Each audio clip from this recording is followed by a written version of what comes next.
हरे राम राम राम हरे हरे, हरे कृष्ण कृष्ण कृष्ण हरे हरे। ब्रह्मानन्दं परमसुखदं केवलं ज्ञानमूर्तिं द्वन्द्वातीतं गगनसदृशं तत्त्वमस्यादिलक्ष्यम् एकं नित्यं विमलं अचलं सर्वधी साक्षिभूतं भावातीतं त्रिगुणरहितं सद्गुरुं तं नमामि। नमामि सद्गुरु शान्तं सच्चिदानन्दविग्रहं पूर्णब्रह्मपरानन्देशम् आनन्दीवल्लभं सद्गुरो सच्चिदानन्दं केवलं करुणाकरं ज्ञानयोगेश्वरं वन्दे ज्ञानदेवा पुनः पुनः। अलंकापुरी पुण्यभूमि पवित्र तिथे नांदतो ज्ञानराजा सुपात्र तया ठविता महापुण्यराशी नमस्कार माझा सद्गुरु ज्ञानेश्वराशी। सर्व संतांना वंदन, सद्गुरूंना वंदन, ज्ञानेश्वर माऊलींना वंदन, सर्व श्रोत्यांना वंदन करतो आणि शिवगड अध्यात्म चॅरिटेबल ट्रस्टच्या मार्फत सुरू असलेल्या ज्ञानेश्वरीच्या नित्य उपासनेला आपण सुरुवात करतोय। कालच्या चिंतनामध्ये आपण श्लोक क्रमांक 23चा विचार करत होतो आणि त्यामध्ये अग्नी जर नसेल तर बुद्धी किंवा प्राण आणि मन कशी व्यर्थ जातात याचा विचार माऊलींनी मागच्या चिंतनामध्ये केलेला आहे। आपण श्लोक बघायला लागलो, यत्र काले त्वनावृत्तिम आवृत्तिम चैव योगिनः प्रयाता यान्ति तं कालं वक्ष्यामि भरतर्षभ। ज्या काळामध्ये मोक्षाला म्हणजे प्राप्त होणारे आणि संसाराला प्राप्त होते ते काळ तुला मी सांगतो। केव्हा मोक्ष प्राप्त होतो आणि केव्हा संसार प्राप्त होतो, पुनर्जन्म केव्हा होतो आणि जीवनमुक्त कधी होतो याचा काळ जो आहे त्याचा विचार मी तुला सांगणार आहे। आणि माऊलींनी सांगायला चालू केलेला आहे की सावधान चित्त असणं किती फार महत्त्वाचे आहे आणि तो जो शुद्ध काळ जो आहे तो शुद्ध काळ कोणता याचेही वर्णन करणार आहेत आता। पण इथे सावधानतेचं वर्णन करताना माऊली म्हणतात, अगा देहीचा अग्नी जरी गेला तरी देह नव्हे चिकूल ओला, वाया आयुष्य वेळ आपला अंधारे घेऊशी। अंधारामध्ये जीवनात काही हरवलेल्या गोष्टी ज्या होत्या मागच्या त्या शोधण्याचा प्रयत्न करत राहतो। पण नंतर देहामध्ये जर अग्नी नसेल तर विझलेल्या अग्नीमध्ये तो देह चिखलासारखा ओला होतो, म्हणजे ओल्या मातीचा गोळा जसा बनतो तसा तो होतो। आणि जीवनातली शेवटचे क्षण जे आहे ते नुसतं चाचपडण्यामध्ये आणि इकडं तिकडं बघण्यामध्ये शोधण्यामध्ये फुकट जातात। कारण काय, अनेक नाड्यांची जी गती असते, हृदयांचं स्पंदन असतं किंवा श्वासोच्छ्वास होतो, हालचाली होतात शरीराच्या, हे सगळ्या हालचाली अग्नीवर अवलंबून असतात।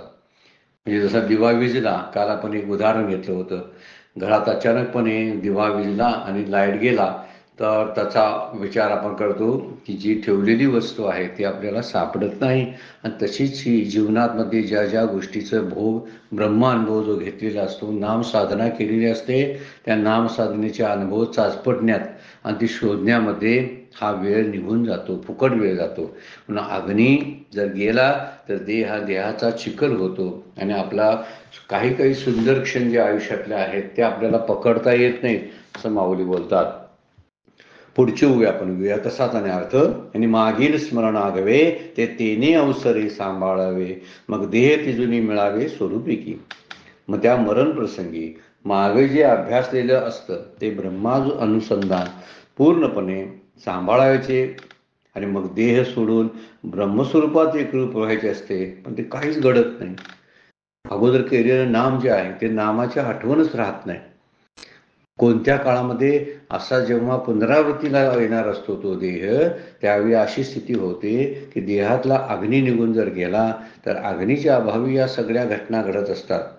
त्यामुळे अग्नी विजल्याचा परिणाम काय होतो हे सांगताना माऊली म्हणतात, या प्रसंगी मागे अभ्यासलेले जे ब्रह्मानुसंधान आहे ते पूर्णपणे सांभाळून ठेवायचं असतं वास्तविक, आणि देह सोडून ब्रह्मस्वरूपात एकरूप व्हायचे असते, पण ते काहीच घडत नाही।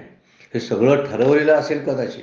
ज्यावेळी आपण ध्यान करतो, ज्यावेळी नाम घेतो, ज्यावेळी तत्वचिंतन करतो, त्यावेळी या गोष्टी आपण पाहिल्या असतीलच, केल्या असतील, विचारात घेतल्या असतील, पण त्या हातातून निष्ठून जातात अग्नीचं साह्य नसेल तर। पण पूर्वी घेतलेले नामाचे ध्यानाचे अनुभवात राहायचे असतं, त्या स्मृतीची आठवण करून देह त्यागानंतर ब्रह्मस्वरूपाशी एकरूप व्हायचं असतं, मुक्त व्हायचं असतं. पण त्यासाठी मन बुद्धी प्राण कार्यक्षम पाहिजे. आणि मन बुद्धी कार्यक्षम व्हायसाठी अग्नीची आवश्यकता असते. अग्नी ही फार महत्वाची गोष्ट आहे. देह सोडताना या तेज तत्वाचा फार महत्व आहे. म्हणून या तेज तत्वाचा विचार करताना माऊलींनी वर्णन करायला सांगितलेलं आहे, सांगायला चालू केलेलं आहे. हे सगळं स्मरण जे आहे ते मागचं निघून जातं. त्यामुळे स्मृती शिल्लक असणं फार महत्वाची गोष्ट आहे. सहसा असं घडत नाही. जे साधक तन्मयतेने आणि भगवंताशी अगोदर एकरूप झालेले असतात, पुढे त्याचं वर्णन आता येईल, त्याच्यासाठी हे स्मरण काही गरजाची नसते गोष्ट. भगवंत म्हणतात, ज्यानं माझी सेवा केली, मागच्या काही श्लोकामध्ये आणि ओव्यामधून आपण पाहिलं की ज्याने माझी सेवा केलेली आहे त्यांना मला बोलवायची पण गरज पडत नाही, कारण त्यांची सेवा बघून मी त्यांच्या मरणकाळी उपस्थित असतो, असं वर्णनही केलेलं आहे. घाबरायसारखं नाही. पण माऊली अग्नी जे तत्व सांगितलेलं आहे, योगातली एक प्रक्रिया सांगितलेली आहे की अग्नी नसेल तर मात्र हे मन बुद्धी चित्त आणि किंवा प्राण आणि इंद्रिय यांच्या हालचाली मंदावतात. त्यामुळे जे काही अभ्यास केलेला असतो ती स्मृती निघून जाते आणि त्यानं जे सांभाळून ठेवायचं असतंय आणि देहाच्या शेवटी देहासहित देह सोडताना आत्मस्वरूपाशी एकरूप व्हायचं आहे, ते सगळं घडतच नाही, ते सगळं राहून जातं असं माऊली बोलतात. तो त्या देह श्लेष्माच्या चिखली चेतनाची बुडून गेली, येत मागील पुढली ही आठवण सहजे. त्यावेळी देह काय करतो, श्लेष्मा शब्द वापरलाय, कप, देह आणि कप यांच्या चिखलामध्ये चेतना संवेदना आणि ज्ञान शक्ती बुडून गेलेली असते. चेतना शब्दाचा अर्थच आहे ज्ञान करून देणारी जी प्रेरणात्मक शक्ती असते त्याला चेतना म्हणतात. तरी चेतना बुडून जाते आणि ती त्यामुळे मागची आठवण मागेली पुढेलीची ठेली आणि पुढचे चिंतन सहजच बंद पडते. स्मृतीच्या अभावी मनाच्या अभावी चेतना काही काम देत नाही आणि मन तजेलदार नसतं. बुद्धीला जी प्रेरणा अग्नीने द्यायची आहे ती प्रेरणाच मिळत नाही. त्यामुळे मन बुद्धी प्राण आणि इंद्रिय ही गरित गात्र होतात. आणि पुढची आठवण मागची काय आठवण आणि पुढचं चिंतन काय हे सगळंच राहून जाण्याची शक्यता असते. म्हणजे इथं म्हणलेलं आहे हे घडतं याला कारण देह चिकनासारखं होतो. कफामध्ये कप किंवा वात किंवा पित्त हे त्रिदोष जे आहे त्या त्रिदोषामुळे सगळी संवेदना आणि सगळी ज्ञानशक्ती निघून जाते. हेच कारण आहे अग्नी विजल्यामुळं ही चेतना निघून जाते. कारण त्यावेळी देह आणि कप यांच्या चिखलात ही सगळी शक्ती निघून गेल्यामुळं मागची आठवण जी आहे पुढचं चिंतन आहे ते सहजच बंद पडतं. आणि अग्नी नसेल तर देह कपाने व्याप्त होतो. अग्नीच काय करत असतो तर आपल्या देहामध्ये समतोल ठेवण्याचा प्रयत्न करत असतो. ही विषमता येते ही या तिन्ही दोषामध्ये कफ वात आणि पित्त यामुळं आपल्या देहामध्ये विषमता निर्माण होत असते. पण अग्नीमुळं त्याच्यामध्ये समतोल असतो. पण अग्नीच नसेल तर देह कपाने व्याप्त होतो आणि मृत्यूच्या वेळेचे जे स्मरण आहे ते स्मरण नाहीस होतं असं माऊली म्हणतात. म्हणून आधी अभ्यास जो केला तो मरण न येता निमून गेला. जैशी ठेवण न दिसता मालवला दीपो हातीचा. ही ओवी अतिशय सुंदर आणि दृष्टांतपूर्वक दिलेली आहे बरं का. 218 नंबरची ओवी आहे. ठेवलेली वस्तू जशी न दिसायचे, एखादा दिवा आपण हातामध्ये घेतला आणि एखादी वस्तू शोधण्यासाठी आपण गेलो, पण वस्तू सापडण्यापूर्वीच जर दिवा विझला तर किती सुंदर दृष्टांत आहे बघा. असं वर्णन केलं आहे. हाताला दिवा जसा मालवा त्याबरोबर मरणाच्या आधी जो ब्रह्माभ्यास केलेला आहे तो देहाला मरण न येताच म्हणजे मरणापूर्वी जर नष्ट झाला तर काय करायचं, होतो नष्ट. ह्या कफाच्या किंवा पित्ताच्या या त्रिदोषामुळे अग्नीच्या अभावी चेतनेच्या अभावी संवेदना नाही, ज्ञानशक्ती मालवलेली असते.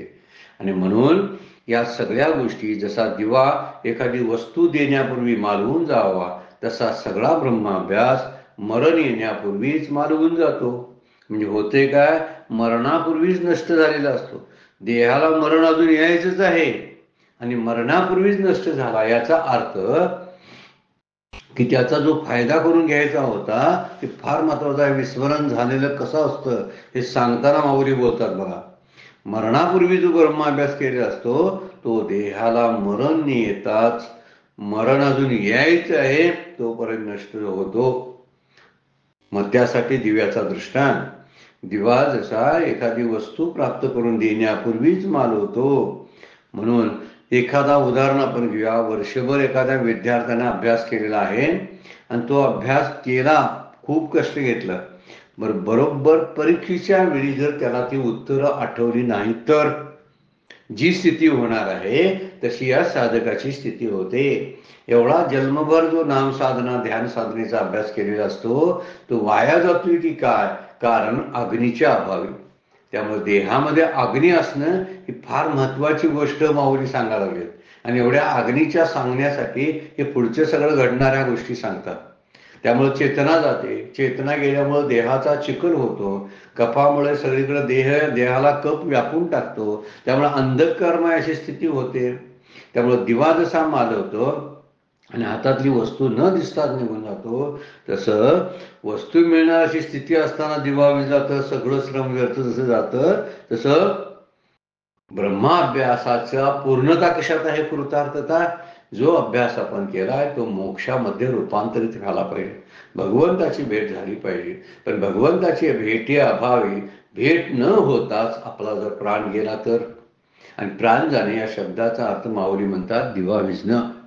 एखादी वस्तू जी मिळायची आहे ती मिळण्यापूर्वी जर दिवा विझला तर, त्यासाठी जिथं वर्णन केलेलं आहे, आधी अभ्यासू जो केला तो मरण न येता निमोनी गेला, जैसे ठेवणे न दिसता मालवला दीपो हातीचा. एखादी महत्वाची गोष्ट एका ठिकाणी ठेवलेली आहे आणि ती पाहायला आपण अंधारात दिवा घेऊन जातो, पण दिव्याला तिथपर्यंत पोचण्यापूर्वीच, ती वस्तू सापडण्यापूर्वीच दिवा जर विझून गेला तर अवस्था कशी होते? तसं सगळा ब्रह्माभ्यास पूर्ण झालेला आहे, श्रीगुरूंच्याकडून मार्गदर्शन घेतलेलं आहे, शास्त्राचा अभ्यास सगळा पूर्ण केलेला आहे, पण त्याची परिणिती कशात व्हायला पाहिजे? मोक्षात, म्हणजे ती वस्तू सापडण्यामध्ये. आत्मवस्तूचा लाभ नाही झाला तर केलेली सगळी साधना व्यर्थ जाते ना. आणि ही व्यर्थ जाणारी साधनेसाठी माऊलींनी दृष्टांतपूर्वक सांगितलेलं आहे की वस्तू मिळेपर्यंत दिवा विझला नको पाहिजे. म्हणजे ब्रह्मभाव निर्माण होईपर्यंत, मोक्ष मिळेपर्यंत देह पडला नको पाहिजे. कारण देहाला फार महत्व आहे मोक्षाच्या या प्रक्रियेमध्ये, मोक्षाच्या प्रवासामध्ये देह फार महत्वाचं काम करत असतो. सगळ्यात मोठं साधन कोणतं असेल तर देह आहे. त्यामुळे देहादी सगळे जे मन प्राण किंवा आणखी सगळी इंद्रिय जी आहेत, बुद्धी आहे, ही सगळी मदतनीस म्हणून आपल्याला उपयोगी पडतात. परंतु यांच्यातली जर चेतना आणि संवेदना आणि ध्यानशक्ती जर निघून गेली तर दिवा विजल्यासारखा प्रकार आहे. मग देह असून काय करायचा? चिखल झालेला नुसता देह, धड मेलेलाही नाही आणि धड जिवंतही नाही. मेलेला नाही आणि जिवंत आहे याचा अर्थ ती नुसती शक्ती, ज्ञानशक्ती गेलेली आहे, उरलेला फक्त चिखल राहिलेला आहे. त्यासाठी थोडक्यात वर्णन करतात, हे आता असो हे सकळ जानपा ज्ञानाशी अग्निमुळं, तया अग्नीच्या प्रयाणी बळ संपूर्ण ती. आता तुला थोडक्यात सांगतो की मरणाच्या वेळी ब्रह्मानुसंधान होण्याचे ज्ञान राहण्याकरता अग्नीच काम करतो. म्हणून प्रयाण काळी अग्नीचं संपूर्ण सहाय्य असावं लागतं, बळ असावं लागतं. कारण बुद्धी, स्मृती, मन, प्राणशक्ती हे सावध पाहिजेत.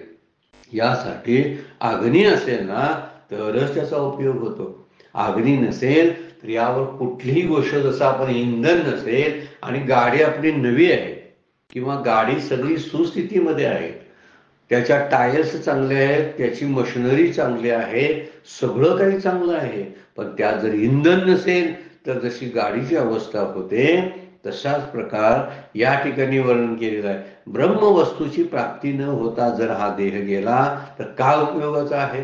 म्हणून जीवाची कृतार्थता ही ब्रह्मभाव प्राप्त करण्यामध्ये आहे. भगवंताच्या दर्शनानंच या आयुष्याचा शेवट व्हायला पाहिजे. म्हणून शेवट होताना मी कोणत्याही परिस्थितीमध्ये ईश्वर दर्शन घेतल्याशिवाय मी माझा प्राण सोडणार नाही, अशा आपल्या प्रतिज्ञा असल्या पाहिजे. आपण खूप काही प्रतिज्ञा आणि चुकीच्या प्रपंचाच्या प्रतिज्ञा करत असतो.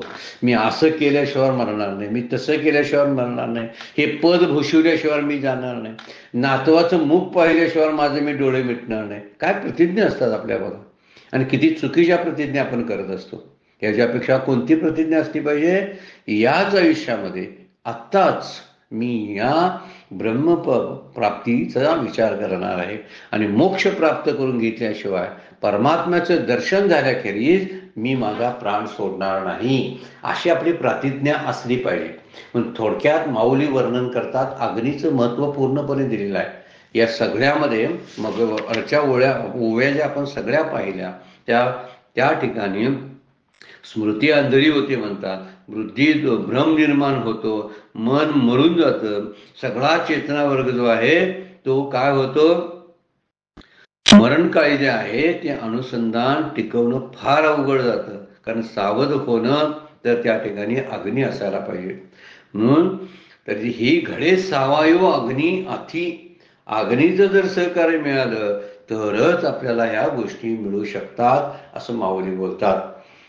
विचार सुंदर सांगितलेला आहे, पण एवढ्यावरच थांबायची गरज नाही. माऊली पुढे आणि सांगणार आहेत की पुढे स्थिती कशी होते त्याचं वर्णन करणार आहेत. आणि त्यासाठी तो काळ जो आहे तो योग्य काळ कोणता, त्या योग्य काळातच मरण आलं पाहिजे. शास्त्राचं एक वेगळा अशी एक वेगळी शाखा बोलते बरं काय, की या काळात मरण आलं पाहिजे. पण याला छेद देणाऱ्या बऱ्याचशा घटना संतांच्या जीवनमुक्तांच्या आयुष्यामध्ये घडलेल्या आपल्याला बघायला मिळते. पण हे 2 श्लोक जे आहेत की कोणत्या वेळी मरण यावं हा एक श्लोक आणि कोणत्या वेळी मरण येऊ नये हा एक श्लोक, असे 2 श्लोक भगवंतांनी ती योजना केलेली आहे. कारण आपल्या सर्वसाधारण साधकासाठी ही एक प्रकारची एक मार्गदर्शन केलेलं आहे. बघूया आपण 24 नंबरचा श्लोक. अग्निर्ज्योतिरः शुक्ला शनमासा उत्तरायणम तत्र प्रियाता गच्छन्ति ब्रह्म ब्रह्मविदो जना. आता इथं वर्णन केले बघा की देह प्रयाणाच्या वेळी अग्नी म्हणजे देहातला जो अग्नी आहे, ज्योती म्हणजे बुद्धीतली ज्ञानशक्ती किंवा चेतनाशक्ती, आणि देहाच्या बाहेर शुक्ल पक्ष असला पाहिजे, दिवसाची वेळ असली पाहिजे, उत्तरायणातले 6 महिने जे आहेत त्या 6 महिन्यापैकी 1 महिना असला पाहिजे. आणि त्या काळात जर देह सोडून जाणारे जे असतात ते ब्रह्मानुसंधान करणारे ध्यान योगी क्रममुक्तीद्वारे ब्रह्माला प्राप्त होतात. असं असेल तर मात्र दिवस काळ महिना याची मर्यादा भगवंत सांगतात. आणि अशा स्थितीमध्ये जर देह सोडला तरच, म्हणजे अग्नी असायला पाहिजे, एक मुद्दा म्हटलेला आहे, म्हणजे देहामध्ये जठराग्नी असला पाहिजे. दुसरी गोष्ट सांगितलेली आहे बघा की बुद्धीमध्ये ज्ञानशक्ती ज्याला चेतनाशक्ती आपण म्हणतो ते असलं पाहिजे. तिसरी गोष्ट आहे शुक्ल पक्ष असला पाहिजे. जे 15 2 पक्ष असतात महिन्यामध्ये, त्यातला जो पक्ष आहे तो शुक्ल पक्ष असला पाहिजे. त्यामध्ये वर्षात 2 वेळा 2 आयन येत असतात, एक दक्षिणायन आणि एक उत्तरायण. त्यापैकी उत्तरायणात देह सोडला पाहिजे आणि तो ही दिवस असला पाहिजे. त्या ठिकाणी ज्योती शब्द त्यासाठीच वापरला. ज्योती म्हणजे दिवसाची वेळ असली पाहिजे, रात्रीच्या वेळी नाही, मरण येता कामा नये. दुसरी गोष्ट शुक्लच पक्ष असला पाहिजे, त्या शुक्ल पक्षात मरण आलं पाहिजे. उत्तरायणातला कुठला तरी महिना पाहिजे, तीही गोष्ट इथं वर्णन केलेलं आहे. त्यामुळे मृत्यूच्या समयी खूप अशा काही गोष्टी इथं माऊली सांगतात. आपण माऊलीच्या भाषेत जरा बघूया काय सांगितलेलं आहे. भगवंतानी श्लोकामध्ये ह्या 2-4 गोष्टी सांगितलेल्या आहेत, पण त्याचाच विस्तार माऊली कसं करतात बघा. अति अग्नी ज्योतीचा प्रकाश, आत अग्नी ज्योतीचा प्रकाश, बाहेर शुक्ल पक्ष आणि दिवसो, आणि सामासा माझी मासू उत्तरायण. सामासा म्हणजे 6 महिन्यामधला, मासू म्हणजे महिना, उत्तरायणामधला 6 महिन्यातली 1 महिना असला पाहिजे. आत अग्नीचा ज्योतीचा प्रकाश, बाहेर शुक्ल पक्ष असला पाहिजे आणि दिवसाची वेळ असली पाहिजे आणि उत्तरायण असलं पाहिजे. म्हणजे ह्यासाठी बुद्धीत ज्ञानाचा प्रकाश असला पाहिजे. म्हणजे मृत्यूच्या समयीत देहात अग्नीचा आणि ज्योतीचा प्रकाश असावा. उत्तरायणातील काही 6 महिन्यापैकी 1 महिना असावा. त्या महिन्यातील सुरुवातीचे 15 दिवसापैकी एक दिवस यावा. महिन्यातला जो पहिला शुक्ल पक्ष आहे त्यातला एक दिवस असला पाहिजे आणि ती वेळ रात्रीची असता कामा नये, दिवसाची असली पाहिजे. म्हणजे मरण समयी अग्नी म्हणजे जठराग्नी, ज्योती म्हणजे बुद्धीतलं ज्ञान किंवा त्याला आपण संवेदन शक्ती चेतनाशक्ती म्हणतो, प्रयाणकाळी ज्ञान होऊन पुनर्जन्म न होण्याकरता काही अटी भगवंत सांगतात. आणि त्या अटी म्हणजे फार महत्वाच्या आहेत मानल्या तर. नाही मानल्या तर जीवनमुक्तासाठी त्या अटींची गरज नाही, पुढे आपण बघणार आहोत. पण अट्ट सांगितलेली आहे ना, मरण कोणत्या काळी यावे, सर्वसामान्य हा नियम आहे की अशा वेळी यावं की त्यावेळी चुकीचे दिवस असू नयेत, वाईट तिथी एखादी असू नये, रात्र असू नये. तर हे वर्णन करताना की महिन्याचे पहिला जो पक्ष आहे, पहिले 15 दिवस आहेत ते शुद्ध पक्षाचे असतात. त्यातल्या कुठल्या तरी एका दिवशी मरण आलं पाहिजे. म्हणजे शुद्ध 1 ते शुद्ध 15 पर्यंत संपला की पौर्णिमा येते आणि पौर्णिमेनंतर कृष्ण पक्ष सुरू होतो. त्या कृष्ण पक्षाचे 16 पासून 30 दिवसापर्यंत दिवस असतात. ते 15 दिवस हे कृष्ण पक्षाचे म्हणजे कृष्ण 15वडा आणि शुद्ध 15वडा किंवा त्याला शुक्ल 15वडा म्हणतात. शुद्ध किंवा शुक्ल 15वडा, शुद्ध आणि वद्य किंवा शुक्ल आणि कृष्ण असे 2 शब्द आपल्याला पंचांगामध्ये सुद्धा बघायला मिळतात. तर त्यातला पहिला 15वडा हा शुद्ध असतो म्हणजे शुक्ल पक्षाचा असतो, तो पौर्णिमेपर्यंत असतो. त्यातला कुठला तरी दिवस मरणासाठी असला पाहिजे, कारण त्या काळामध्ये चंद्र विकसित होत आलेला असतो, चंद्र प्रगतीवर असतो, हळूहळू त्याची वाढ होत असते. त्यामुळे ते दिवस चांगले मानलेले आहेत. नंतरचा जो कृष्ण पक्ष सुरू होतो दुसरा 15वडा महिन्यातला, तो पौर्णिमेनंतर सुरू होतो आणि अमावास्याला संपतो. म्हणजे चंद्राच्या कला कमी कमी कमी कमी कमी होत येतात. कधी तर त्या कृष्ण पक्षामध्ये. त्यामुळे कृष्ण पक्षामध्ये मृत्यू येऊ नये पुढच्या श्लोकामध्ये सांगितलेलं आहे. तो कुठे यावा तर शुक्ल कृष्ण पक्षामध्ये यावा. आणि उत्तरायणाचे महिने पाहिजे. म्हणजे साधारण धरतात बघा, मकर संक्रांतीनंतर म्हणजे साधारण जानेवारीच्या पहिल्या 15वड्यानंतर मकर संक्रांतीचा काळ सुरू होतो आणि सूर्य त्या राशीमध्ये प्रविष्ट करत असतो. तर मकर संक्रांतीनंतरचे पुढचे जे 6 महिने आहेत ते उत्तरायणाचे असते आणि त्यानंतर दक्षिणायन सुरू होतं. दक्षिणायन म्हणजे भगवंताची झोप आहे आणि उत्तरायण म्हणजे भगवंताची जाग आहे. मग भगवंत जागा असतानाच मरण यावं अशी एक कल्पना आपल्याला शास्त्र मांडतं. आणि शास्त्र मांडतंय हे काय उगीच मांडत नाही, त्या पाठीमागे काहीतरी असतं. त्यामुळे उत्तरायण हा देवांचा दिवस मानला आहे आणि दक्षिणायन ही देवाची रात्र मानलेली आहे. दक्षिणायनामध्ये सगळी शांत बसलेली असतात. त्या काळामध्ये प्रफुल्लित असणं उत्साही वातावरण नसतं बघा. त्यामध्येच आपल्याला ह्या गोष्टी बघायला मिळतात की मकर संक्रांतीनंतर म्हणजे जसा पावसाळा ऋतू सुरू होतो ना ग्रीष्मानंतर, त्यावेळी दक्षिणायन सुरू होत असतं. म्हणून आपल्याला त्यामध्येच येतात ना हे 4 मास येतात आणि 4 मासामध्ये काहीतरी व्रत वैकल्य करायची, खाण्यावरती ताबा ठेवायचा, लसूण कांदा सारखे पदार्थ हे असे त्रासदायक असणारे शरीराला पदार्थ खायचे नाहीत. अशा काही गोष्टी ज्या सांगितलेल्या आहेत ना त्याही आपण लक्षात ठेवण्यासारख्या आहेत. म्हणून उत्तरायण हा महत्वाचा एक 6 महिन्याचा काळ भगवंतांनी सांगितलेला आहे. दुसरा एक काळ सांगतात की ज्योतीने अग्नी असला पाहिजे, म्हणजे तो दिवसाचा असला पाहिजे. दिवसा जो अग्नी आहे तो प्रदीप्तित झालेला असतो. जठराग्नी दिवसभर प्रदीप्त प्रज्वलित झालेला असतो. म्हणून दिवसाच खावं म्हणतात ना, कारण पचनक्रिया होते. रात्री का खाऊ नये तर अग्नी शांत झालेला असतो. असा अग्नी शांत असताना म्हणजे ज्योती नसताना आपल्याला मरण सुद्धा येऊ नये असा विचार सांगितलेला आहे. अंधार आहे तर अंधार हा उत्साहाचा भाग नाही, अज्ञानाचा अंधकार आहे, म्हणून दिवसा मरण यावं म्हणून सांगितलेला आहे. दक्षिणायनामध्ये सगळे महिने जे असतात 5-6 महिने ते अगदी शांत निस्तब्ध असतात. या ठिकाणी कुठल्या प्रकारचा उत्साह नसतो आणि म्हणून ते महिने तीर्थयात्रेसाठी किंवा व्रत वैकल्यासाठी सांगितलेले आहेत. फार मोठं शास्त्र आहे बरं काय हिंदू धर्मामध्ये. पण आपण त्याचा विचार न करता धर्माची बरीचशी तत्व अंधश्रद्धा आहे म्हणून ती डावलली जातात आणि म्हणूनच आपल्या हिंदू राष्ट्राची जी अधोगती अलीकडील काळामध्ये झाली असे मोठे सत्पुरुष जे बोलतात त्याचं कारण ते आहे. का हिंदू राष्ट्राची अधोगती झाली तर त्यांनी हे तत्वज्ञान मानलंच नाही. मग अंगीकारायचा प्रश्नच सोडा, त्याने अगोदर मानलंच नाही ना अंगीकारलेलं नाही. ज्यांनी ते अंगीकारलं त्यांच्या आयुष्यामध्ये सुखाचे क्षण बघायला मिळतात. जे शास्त्राप्रमाणे चालले त्यांना कुठल्याही प्रकारची अडचण येत नाही. माऊलींच्या पुढे ओव्याच आहेत शास्त्राच्या संदर्भातल्या, त्या पुढच्या अध्यायामधून आपण बघणार आहोत. म्हणून शास्त्र म्हणेल ते सांडावे, हे राज्य हे तृण मानावे म्हणतात. कुणीतरी राज्य दिलं आणि जर ते शास्त्रविरोधी असेल तर ते स्वीकारू नये. पद, राज्यपद सुद्धा स्वीकारू नये.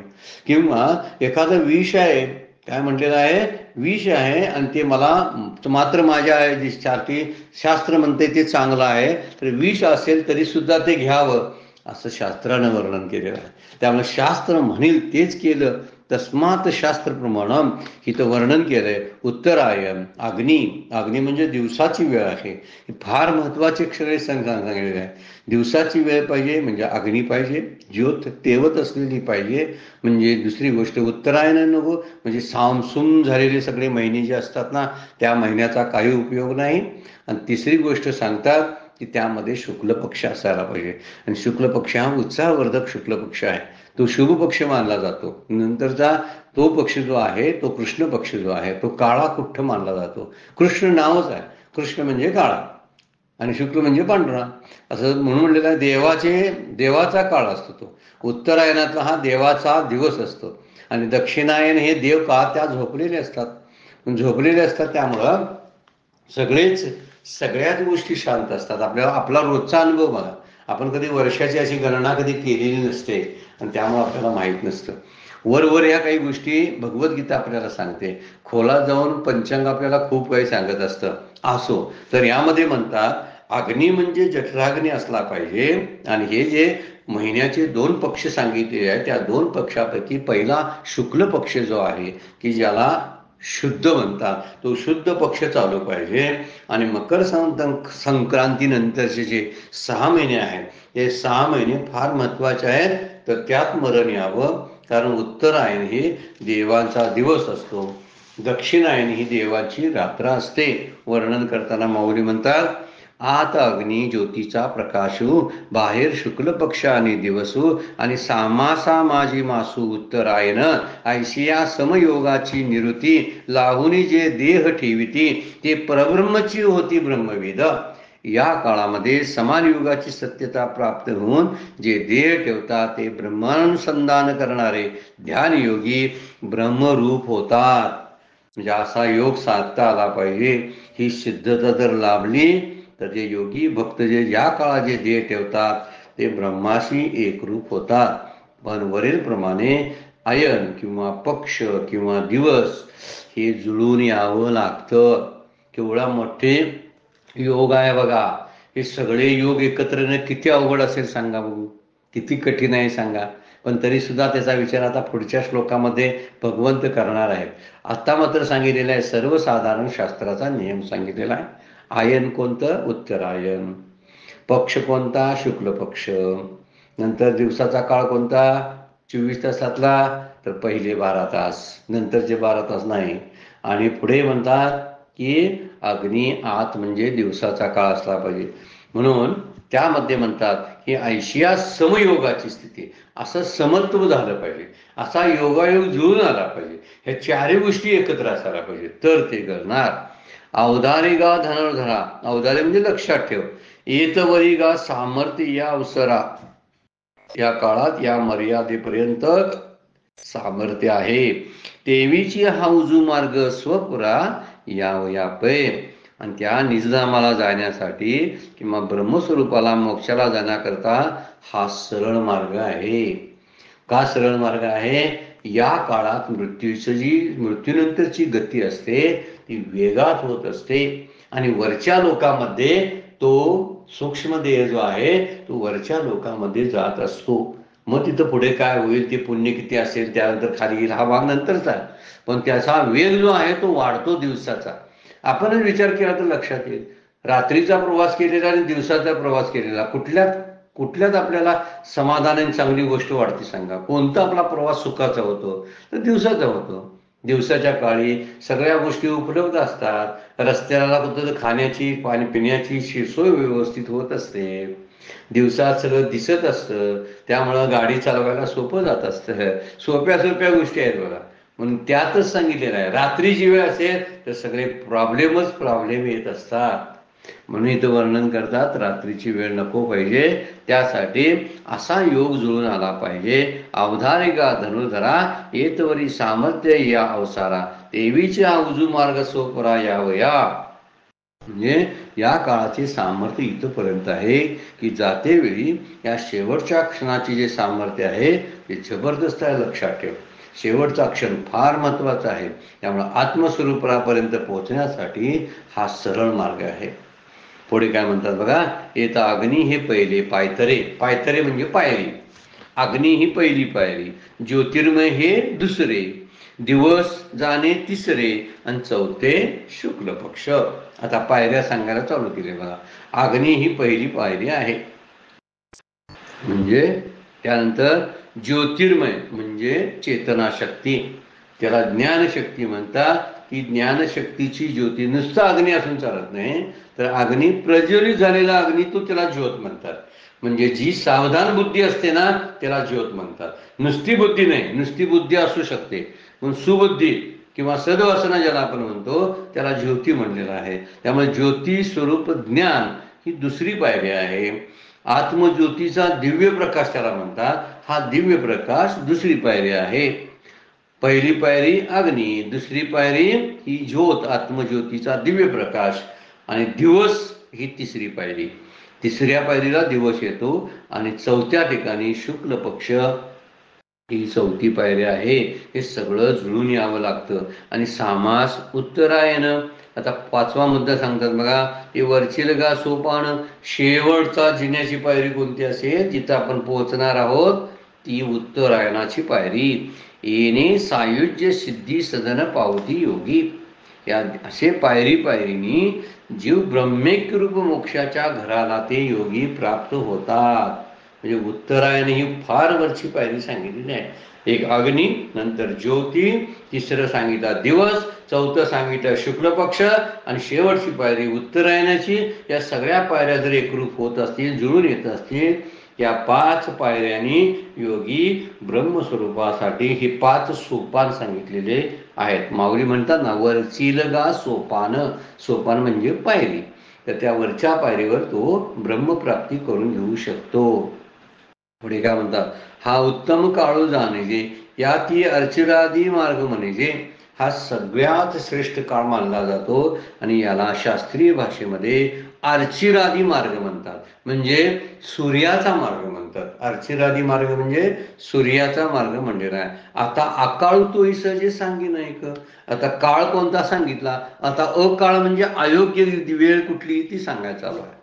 पहिल्यांदा म्हणतात हा उत्तम काळ आहे, ज्यामध्ये उत्तरायण, अग्नी, दिवसाचा काळ, नंतर शुक्ल पक्ष, हे सगळं जुळून येते ना, त्याला योग्य काळ म्हटलेला आहे आणि त्यालाच अर्चिरादी मार्ग म्हणतात. आणि अकाळू तो ही जाणे जे सहज सांगे. आता देवयान मार्ग म्हणतात. आता प्रयाणाला अप्रशस्त काळ कोणता, तोही प्रसंगाने सांगतो. कारण देह त्यागानंतर क्रममुक्ती जी आहे ती प्राप्त करण्याकरता हा उत्तम काळ आहे. आणि या कालखंडाला काय शब्द वापरला, अर्चिरादी मार्ग. आता दुसरा अयोग्य काळ कोणता आहे या श्लोकामध्ये सांगतात बघा. तो 25 नंबरचा श्लोक आहे. त्यामध्ये म्हणतात, धूमो रात्री तथा कृष्ण षण्मासा दक्षिणायनम तत्र चांद्रम संज्योतिर्योगी प्राप्य निवर्तते. बरोबर मागच्या श्लोकाच्या विरुद्धार्थी हा श्लोक सांगितलेला आहे. म्हणजे धूम्रयुक्त अग्नी, धुरानं व्यापलेला अग्नी, पेटलेला अग्नी नाही बरं का. तर या अग्नीमध्ये धूर आहे. धूर हा पेटलेला नसतो. बाहेर रात्रीचा काळ, मागच्या वेळा काय सांगितलं होतं, बाहेर दिवसाचा काळ, कृष्ण पक्ष तिथं शुक्ल पक्ष सांगितला, इथं कृष्ण पक्ष. दक्षिणायन म्हणजे तिकडं उत्तरायण सांगितलं, इथं दक्षिणायन सांगितलं. या 6 महिन्यापैकी कोणताही एक महिना किंवा त्याला या काळात जर मरण पावला असा सकाम कर्म करणारा चंद्रलोकाला प्राप्त होऊन पुन्हा जन्माला येतो. रात्रीचं मेलेला दक्षिणायनात गेलेला हा पुन्हा जन्माला येतो. पण हे पूर्ण सत्य नाही बरं काय. पुढच्या श्लोकामध्ये आपण पाहणार आहोत. म्हणजे घाबरून जायची स्थिती असते.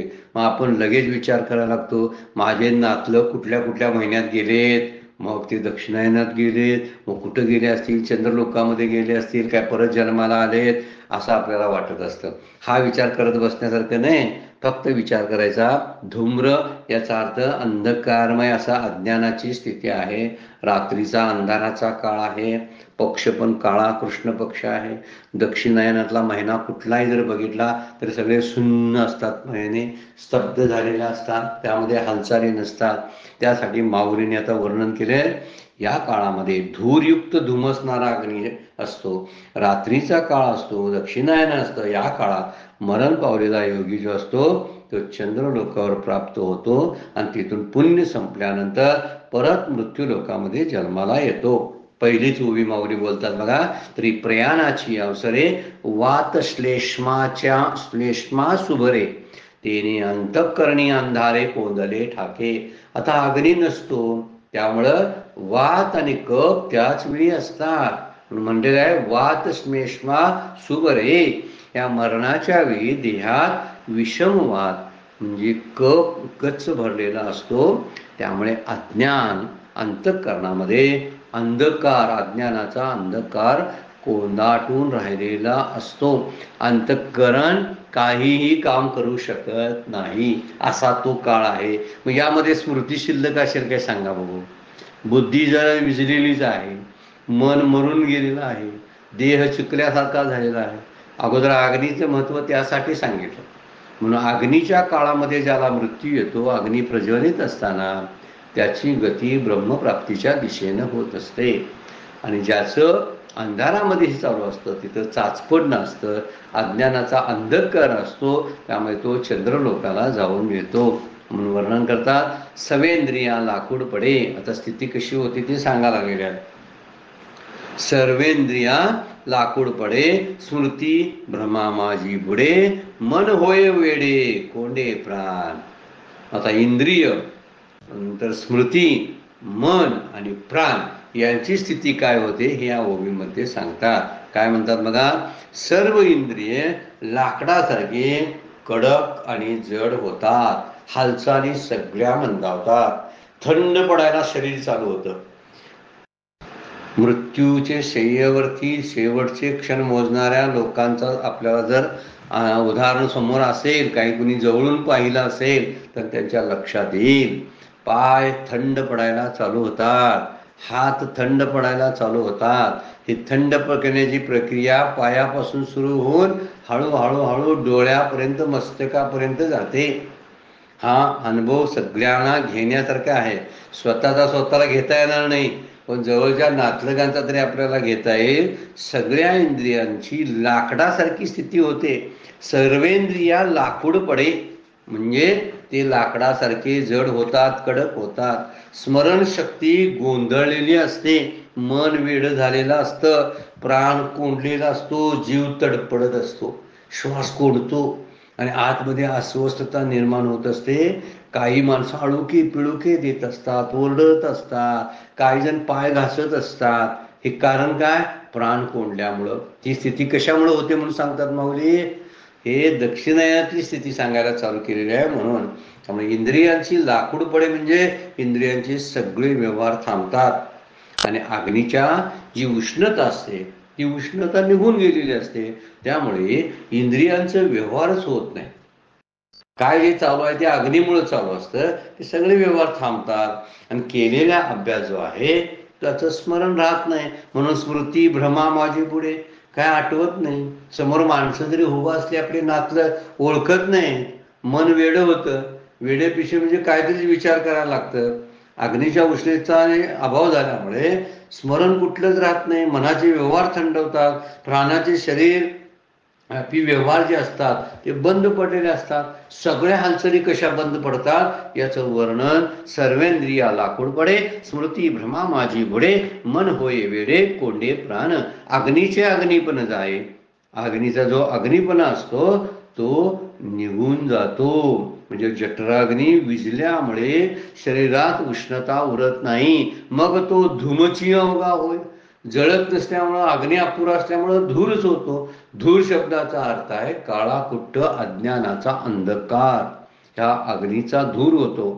तेने चेतना गिवसरी ठाये शरीराची, त्यामुळे धुराने सगळ्या शरीरातली चेतना व्यापलेली असते.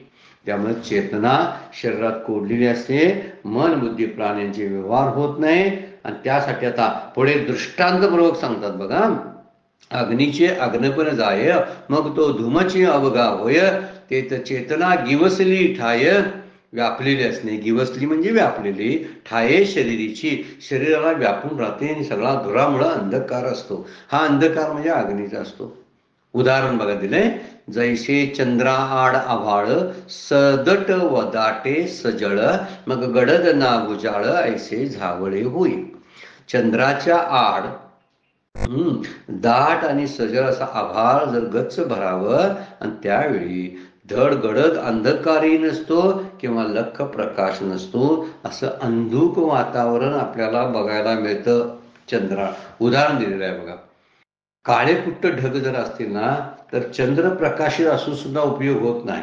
जसा चंद्र जसा ढगाने काळ्या कुट्ट ढगाने झाकला जातो, तशी चेतना या काळ्या कुट्ट धुमानं किंवा धुरानं झाकली जाते.